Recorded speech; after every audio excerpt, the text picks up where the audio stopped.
এইটো দেখোন কিবা চৰাই বাঁহটোৰ দৰেহে লাগিছে। জীৱনত প্ৰথমবাৰ এনেকৈ সাঁজ থ'ব লৈছোঁ দেই খেৰ পাৰি। মুনু আহিল, মুনু পৰীক্ষা আছিলে আৰু মুনু এতিয়া জলপান পৰীক্ষা কেনেকুৱা কৰিলে জানো। আহিয়ে জলপান দিলোঁ ল'ৰাক খাবৰ বাবে।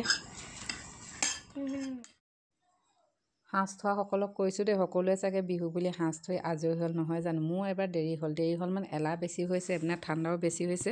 আহিলোঁ সাঁজ থ'বৰ কাৰণে। সাঁজ থ'বৰ বাবে আকৌ কলপাত, কলপতোৱা বহুত কিবা কিবি লাগে ন। কল কেজিবলৈ চাইছোঁ, গোটেই ৰাস্তা দাঁতি যে মানে ধূলাই পোত খাই আছে। কাটি মেলি ল'লোঁ, লৈ পিনি এতিয়া ধুনীয়াকৈ বাহিৰতে ধুই লৈছোঁ। বালি লগি থাকিলে এনেই বেয়া হ'ব, খেৰেক খেৰেক কৰি থাকিব। বালিৰ শব্দটো কেনেকুৱা গম পাইছে নহয়। আৰু এইপিনে কলপতৰা কটাৰ আগত জুইকাতে মই বতোৱাতে পানীয়ে বতোৱা দি লৈছিলোঁ। আৰু সকলোৱে সাঁজ থয়, সকলোৱে জানে সাঁজ কেনেকৈ থয়। আৰু মই এই এনেকুৱা ঠাণ্ডাৰ দিনত মানে সাঁজটো বৰ ভালকৈ থ'ব নাজানো। মই ইমান নথওঁ যে, মাজে মাজে থোৱা হয়, কেতিয়াবা ভাল হয়, কেতিয়াবা বেয়া হয়।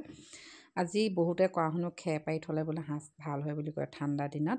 এইপিনে সাঁজটো ধুনীয়াকৈ চেৰা দি আছোঁ দেই, এইটোক চেৰা দিয়া বুলি কয়। আৰু এইখিনি জলপানো কৰি খাব পৰা হয় নহয়, বৰ ধুনীয়া হয়, নতুন চাউল বৰা। এইপিনে মোৰ ধুনীয়াকৈ সিজি গ'ল চাই, কিমান ধুনীয়াকৈ এটা এটাকৈ সিজিলে। এতিয়া থ'লে অকণমান গৰমে গৰমে থ'ব লাগিব। ইয়াত ধুনীয়াকৈ কাঢ়ি ল'ব লাগিব এতিয়া মই বেলেগ বাচন এটাত।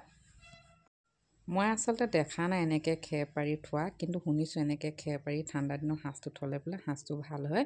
আৰু জীৱনত প্ৰথমবাৰ হৈছে, বেয়া হ'লেও দুখদাৰ নধৰিব। আৰু ইয়াতে এতিয়া মুনু আছিলে পৰীক্ষা, মুনু পৰীক্ষা দি আহিল। পৰীক্ষা কেনেকুৱা হ'ল বুলি কোৱাত ভাল হ'ল বুলি কৈছে। আজি গণিতৰ পৰীক্ষা আছিলে। আৰু ইয়াত ধুনীয়াকৈ জলপান চেৰা দিয়াখিনি হৈ যোৱাত ইয়াতে আমি মুনুৱে মই এতিয়া জলপানটো খাই ল'ব লৈছোঁ।